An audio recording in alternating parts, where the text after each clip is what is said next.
다 같이 사도신경으로 우리의 신앙을 하나님께 고백하겠습니다. 나는 전능하신 아버지 하나님, 천지의 창조주를 믿습니다. 나는 그의 유일하신 아들, 우리 주 예수 그리스도를 믿습니다.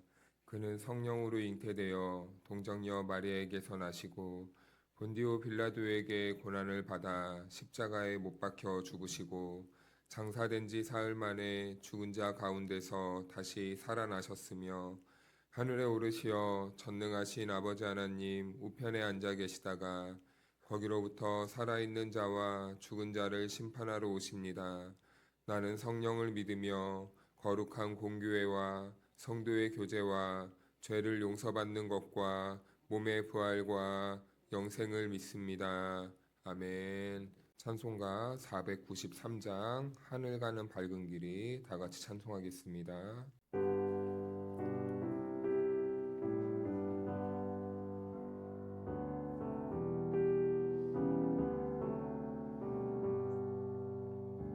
하늘 가는 밝은 길이 내 앞에 있으니 슬픈 일을 많이 보고 늘 고생하여도 하늘 영광 밝음이 어두운 그늘에 치니 예수 공로 의지하여 항상 빛을 보도다. 내가 염려하는 일이 세상에 많은 중 속에 근심밖에 걱정 늘 시험하여도 예수 보배로운 피 모든 것을 이기니 예수 공로 의지하여 항상 이기리로다. 내가 천성 바라보고 가까이 왔으니 아버지의 영광 집에 나시고 싶도다. 나는 부족하여도 영접하실 터이니 예수가 살아계신 임금 우리 구주 예수라. 아멘. 오늘 우리들에게 주신 하나님의 말씀은 고린도전서 16장 18절에서 마지막 절까지 읽겠습니다. 그들이 나와 너희 마음을 시원하게 하였으니 그러므로 너희는 이런 사람들을 알아주라.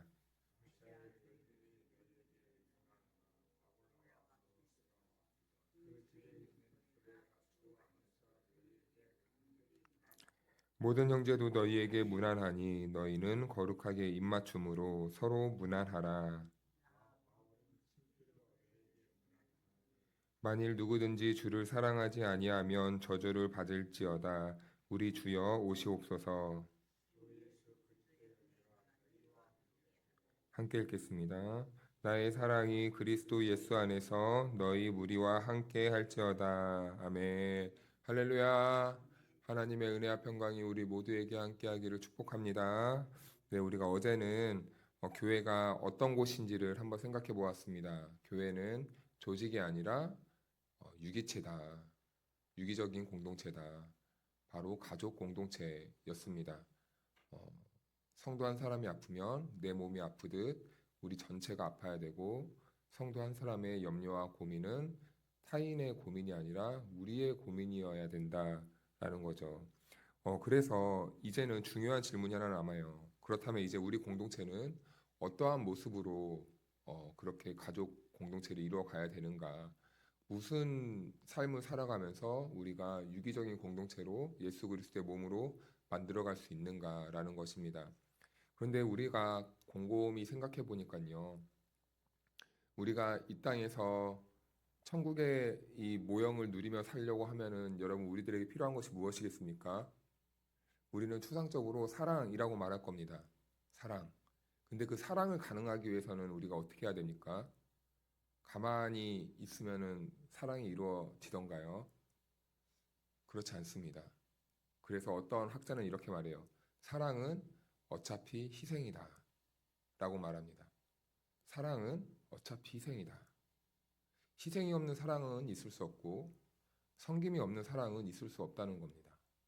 가만히 한번 생각해 보십시오. 나에게 대접받기만을 원하고 가만히 앉아 있다면 그때부터는 이제 균열이 생깁니다.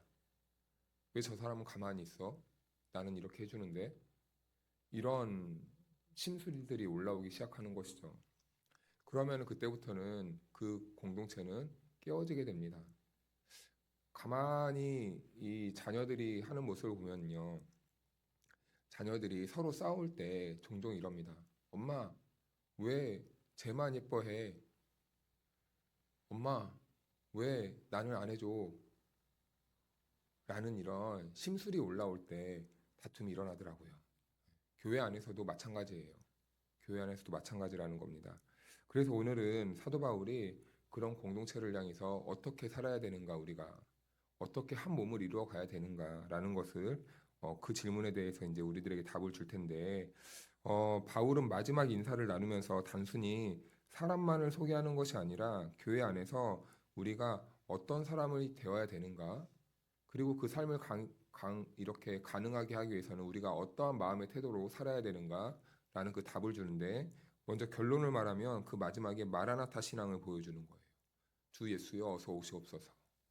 이 마라나타 신앙을 보여주는 겁니다. 이렇게 신앙 고백을 하면서 마무리를 하는 거예요. 그래서 18절 말씀을 보면 이렇게 말씀합니다. 그들이 나와 너희 마음을 시원하게 하였으니 그러므로 너희는 이런 사람들을 알아주라. 아멘. 여기에서 그들이 나오는데 이 그들은요 17절에 보면은 사람들이 나왔어요. 스데바나, 부드나도, 아가이고와 같은 사람입니다. 이 사람들은 어저께 제가 말씀드릴 때 주로 이 평민들도 아니고 노예들에게 사용하는 그런 이름이라고 했어요. 우리가 영화 같은 데 보면은 뭐 돌쇠야, 마당새야 하는 그런 천민들이 사용하는 이런 사람들이 쓰는 그 이름들이었다고 해요. 그래서 이 당시 사람들은 이런 이름을 딱 보면은 단번에 아는 거죠. 아, 노예 출신들이구나 라는 것을 알게 되는 거예요. 그래서 그들이 나오는데 18절에 보니까 그들이 어떻게 했냐면 마음을 시원하게 한 사람들이라고 해요. 마음을 시원하게 했다. 어떻게 마음을 시원하게 했을까요? 이들이 구석구석 교회에 필요에 따라 섬김을 행한 겁니다. 교회에 필요한 허드렛 일을 다 감당해 준 거예요. 그래서 그들을 알아주래요. 그런데 여기서 중요한 것은 마음을 시원하게 했다는 표현이죠. 이 말은 일을 단순히 잘했다라는 그런 의미가 아니라 조금 더 이렇게 더 실제적인 의미로 그들의 사람의 마음을 살렸다라는 거예요. 사람의 마음을 살렸다. 어떻게 살립니까? 공동체나 이렇게 공동체를 함께 생활하다 보면은 가장 가슴 졸일 때가 언제죠? 손길들은 많이 필요한데 자원하지 않는 거예요. 아무리 교회가 예배 드리는 공간이고 해도 교회 안에서는요 보이지 않게 필요한 손길들이 엄청나게 많이 있습니다. 그렇죠? 그런데 그럴 때 나 하나쯤이야. 아이 난 이제 뭐 은퇴했으니까 나는 뭐 이런 거 뭐 도움이나 되겠어?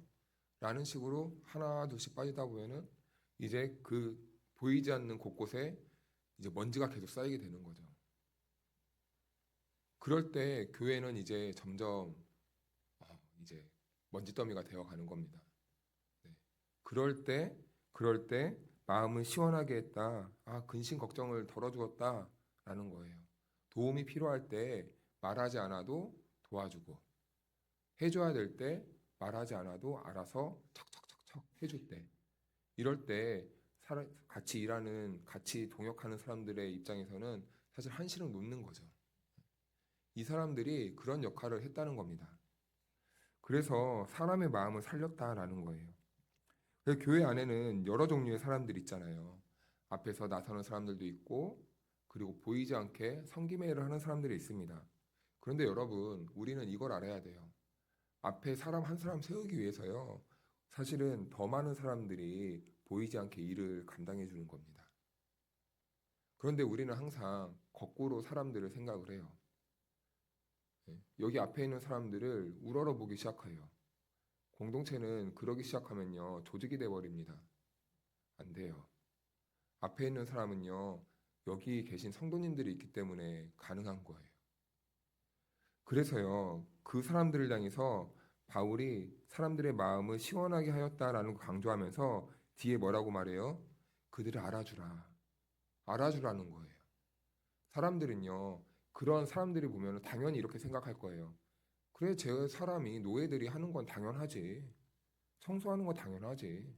당연히 이 쓰레기 줍고 하는 거 당연하지. 수리하고 보수하는 거 당연하지. 저런 사람들이 하는 거야. 당연하게 생각을 해요. 집에서 어머니들이 밥하고 빨래하니까 교회 와서 물에 손 담그고 청소하고 하는 걸 그냥 당연하게 생각해 버리는 거예요.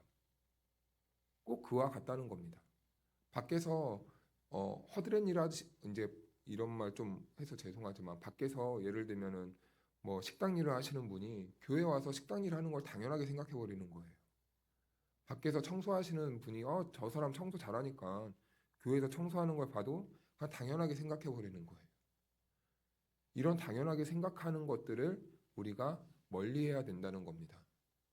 그들이 교회 안에서 봉사해주고 섬기기 때문에 우리가 편해지고 우리가 시원해지는 거잖아요, 마음이.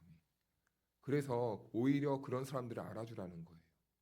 그런데 우리는 계속 앞에 가르치는 사람들이 그리고 뭔가 앞에서 머리 역할을 한다고 생각하는 사람들이 아직까지 우리 한국 문화에서는 최고인 줄 알아요. 그런데 그게 아니에요. 집안에서 한 아이가 오롯이 성장하기 위해서는 어떻게 합니까? 부모의 이 헌신적인 사랑과 섬김이 필요하잖아요. 여기 앞에 서는 사람들도 사실은 여기 앉아 계시는 성도님들이 있기 때문에 가능한 겁니다. 저 혼자 어떻게 다 합니까? 저 혼자 어떻게 이 건물을 쓸고 닦고 성도님 오면 밥하고 어떻게 청소 다 하고 설교 언제 준비하고 그런 거 아니잖아요.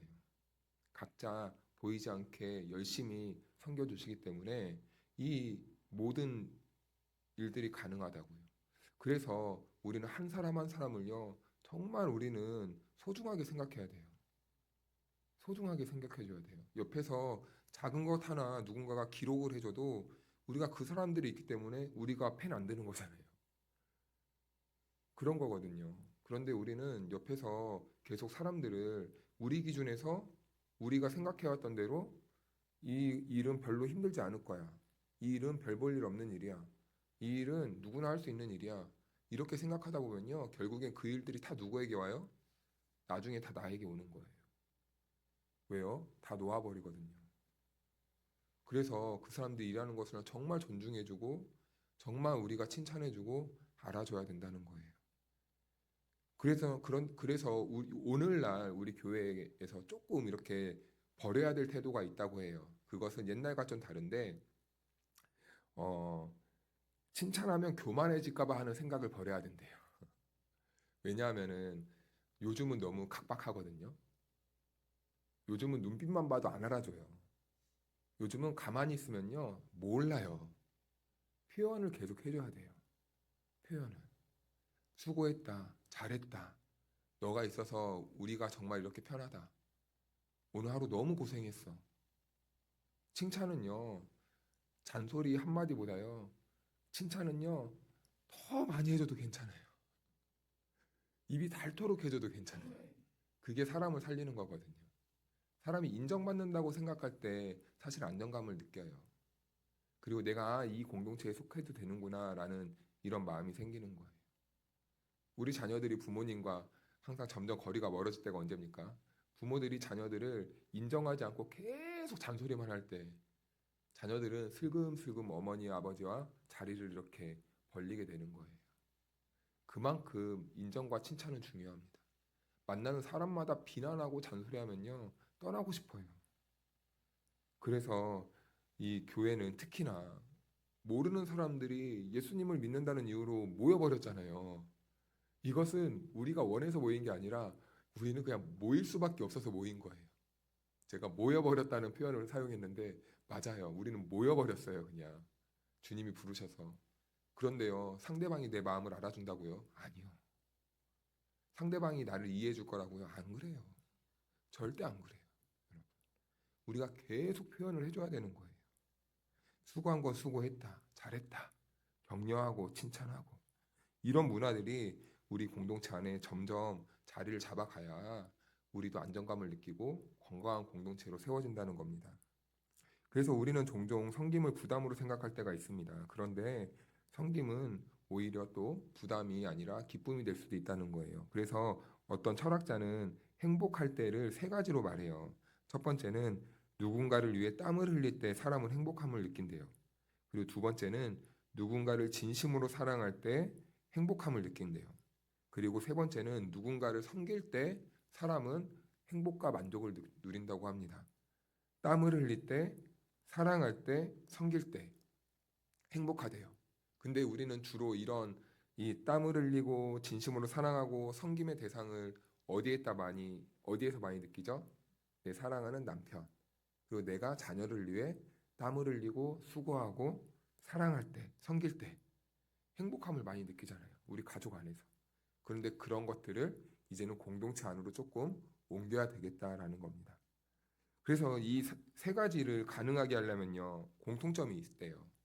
내 자신을 넘어서야 된대요. 이것은 무슨 말이냐? 이타적인 삶을 말하는 거예요. 우리가 상대를 먼저 배려하고 생각할 때 가능하다는 겁니다. 그럴 때 우리 공동체 안에 더 큰 기쁨이 경험되게 된대요. 교회 안에서도 마찬가지예요. 억지로 하면요, 여러분, 금방 티가 납니다. 그런데 진심을 다해서 하는 일에 있어서는 우리가 어떻습니까? 아무리 오래 해도 지치지 않아요. 저는 예전에 우리 성도님들은 당연히 그러겠지만 저는 6일을 일주일 중에 주일을 위해서 살았어요. 사실은 열심히 밖에서 일을 하는 이유도 주일에 가서 예배드리고 뭐 내가 맡은 일을 헌신하고자 할 때 헌신하고 싶어서 저는 살았어요. 그래서 저는 오히려 그 6일 동안 일을 하면서 하루하루를 이 주일을 위해서 꼭 기다렸던 것 같습니다. 기쁨이거든요, 사실은. 내가 하고 있다는 이 기쁨이라는 거예요.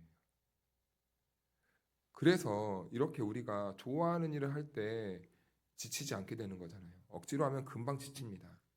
교회는요, 그래서 억지로 하는 공간이면 안 돼요. 억지로 시키는 공간이면 안 돼요. 할 수 있도록 분위기와 이 상황을 만들어줘야 됩니다. 계속해서. 어떻게 해요? 우리가 계속 격려해주고 칭찬해주고 그리고 또 섬김도 해주고 희생하면서 사랑하면서 같이 이렇게 땀을 흘려가면서 그렇게 우리가 섬기는 곳이 돼야 우리 교회 공동체 분위기가 내가 이걸 해야 되는구나 할 때 기쁨도 느끼고 안정감도 느낀다는 거죠. 그래서 이제 마지막 절을 보면요. 우리 22절을 같이 한번 읽어볼까요? 22절이요. 시작. 만일 누구든지 주를 사랑하지 아니하면 저주를 받을지어다. 우리 주여 오시옵소서. 아멘. 여기에서 우리 주여 오시옵소서라는 말이 마라나타 신앙이에요. 마라나타. 우리가 앞에서 모든 일들을 다 가능하게 하는 이유가 여기에 있습니다. 마라나타. 주 예수여 오시옵소서. 우리가 정말 천국 시민으로서 천국을 바라보며 살아가는 사람들이 이 땅에서 이렇게 살 수 있다는 거예요. 우리가 부활 소망, 천국의 소망이 없으면요. 우리는 여기에서 못 섬겨요. 희생 못 해요. 사랑 못 해요. 인정 못 해줘요. 왜요? 내가 최고가 돼야 되고 내가 가장 많은 걸 가져야 되기 때문에 내가 대접받아야 되기 때문에 이렇게 못 사는 거예요. 그리고 이 당시의 성도들은요. 만나면 이런 인사를 했다는 거예요. 주 예수여 어서 오시옵소서. 마라나타 마라나타 인사를 했다는 겁니다. 왜냐하면 그 시대는요. 핍박도 많고 어려움도 많고 그리고 곤란한 일도 많이 생기다 보니까 서로에게 도전 희망을 주는 소망이 되는 이런 인사를 했다는 거예요. 주님 오십니다. 라는 이런 말을 했다는 거죠. 성도님들을 만날 때 주님 곧 오십니다. 주님 곧 오십니다. 뭐 지난번에 집 산 거 어떻게 됐어? 자녀 좋은 대학 갔어? 좋은 차 샀어? 이런 인사를 하면은 부담이 되잖아요. 그런데 주님 오십니다. 주님 오십니다. 여기에는 두 가지 의미가 있잖아요. 첫 번째는 우리 주님이 다시 온다는 소망이 있고, 그리고 또 하나는 지금의 삶이 전부가 아니라는 이 믿음입니다. 이 땅이 전부가 아니라 우리 주님 다시 오신다는, 우리가 천국에 갈 것이라는 그 소망을 담아서 마라나타 마라나타 이렇게 인사를 했다는 거예요. 그래서 그 어려운 시기에, 혼란스러운 시기에 서로 마라나타 인사를 하면서 그들의 이 삶의 방향을 잡아주게 되었다는 겁니다. 그래서 이 주님 다시 오십니다. 이 말이요, 별것 아닌 것 같아도 그 당시에 성도들의 삶을 붙잡아주고 기초가 되어주고 방향을 잡아주는, 우리 주님은요, 마가복음 10장 45절에 이렇게 말해요. 인자가 온 것은 섬김을 받으려 함이 아니라 도리어 섬기려 하고 자기 목숨을 많은 사람의 대속물로 주려 함이라. 아멘. 예수님은 섬김의 삶을 직접 보여주셨습니다. 그 섬김의 삶은 무엇이었냐면 십자가로 우리를 죽기까지 섬겨주신 거예요. 이제 우리는 주님의 이 섬김의 모습을 닮아 주님 오심을 믿는 성도로서 교회를 섬기는 겁니다. 섬기는 거예요. 섬기려면 어떻게 해야 됩니까? 결국엔 우리가 움직여야 돼요. 결국엔 우리가 입을 열어야 돼요. 마음을 열어야 되는 거예요. 가만히 있는다고 일이 되지 않습니다. 아무것도 하지 않으면 아무 일도 일어나지 않는 거예요. 아무 노력도 하지 않으면 아무것도 이루어지는 게 없는 거예요. 가만히 앉아서 되겠지? 절대 안 됩니다. 먼지만 쌓여요. 일어나서 먼지를 훌훌 털어버리고, 일어나서 쓰레기는 쓰레기통에 버려버리고, 일어나서 버릴 건 버려버리는 이러한 수고가 있어야 우리의 삶에 변화가 일어나잖아요. 그래서 우리가 섬기는 삶, 성도를 섬기는 삶, 교회를 섬기는 삶, 이웃을 섬기는 삶, 가정을 섬기는 삶, 나를 섬기는 삶, 주를 섬기는 삶을 살려면 우리는 결국엔 일어나서 해야 되는 겁니다. 힘들겠죠. 그럼에도 불구하고 우리 주님이 섬기기 위해 직접 움직이신 것처럼 우리도 직접 움직여야 되는 거예요. 십자가를 직접 지신 것처럼 우리도 우리가 감당하지 못할 그 십자가를 지고 가는 겁니다. 오늘 바울은 우리 성도들에게 교회 안에서 대접받으려고 하지 말고, 앞에서 잘난 척하려고 하지 말고 섬기라고 말하는 거예요. 누구처럼요? 노예들처럼요. 보이지 않게 구석구석 메워준 그 모래알 같은 그 성도들처럼요. 그럴 때 교회가 든든해진다는 겁니다. 그게 바로 마라나타 신앙을 가진, 주님 다시 오심을 기다리며 사는 사람들의 삶의 모습이라는 거죠. 그리고 결국엔 그 모습이 이 땅에 오신 예수 그리스도의 모습입니다. 사랑하는 여러분, 오늘 주님께서는 오늘 그렇게 저와 여러분들을 살려주셨고, 이제는 그 살림받은 우리가 그 그리스도의 십자가의 길을 따라가기 원하십니다. 가만히 있으면 아무 일도 일어나지 않아요. 입술을 여시고 마음을 여시고 움직이심으로 세상을 사랑하고 교회를 섬기고 주님을 섬기는 저와 여러분들이 되시기를 축복합니다. 기도하겠습니다. 사랑의 하나님 아버지, 우리를 한 몸 된 교회로 부르시고 서로 함께 살아가게 하신 은혜를 감사드립니다. 주님, 우리는 때때로 사람을 살리는 말보다 상처 주는 말을 했고 격려하기보다는 판단하고 비교하며 살아왔음을 고백합니다.